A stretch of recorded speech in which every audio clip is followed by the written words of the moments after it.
شروع کرتا ہوں اللہ کے نام سے جو بڑا مہربان اور نہایت رحم کرنے والا ہے۔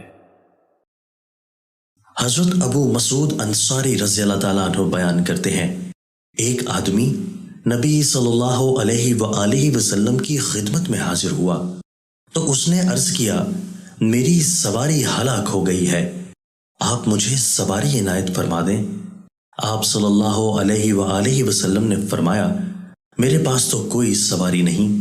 ایک آدمی نے عرض کیا، اللہ کے رسول، میں اسے ایسے آدمی کے متعلق بتاتا ہوں جو اسے سواری دے دے گا۔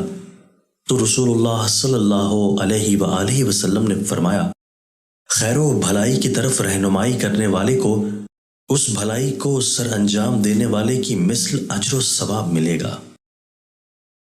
حضرت ابو قتادہ رضی اللہ تعالیٰ عنہ بیان کرتے ہیں، رسول اللہ صلی اللہ علیہ وآلہ وسلم نے فرمایا، جب تم میں سے کوئی شخص کوئی چیز پیے تو وہ برتن میں سانس نہ لے، اور جب بیت الخلاء میں جائے تو اپنے دائیں ہاتھ سے اپنی شرمگاہ کو مت چھوئے اور دائیں ہاتھ سے استنجا بھی مت کرے۔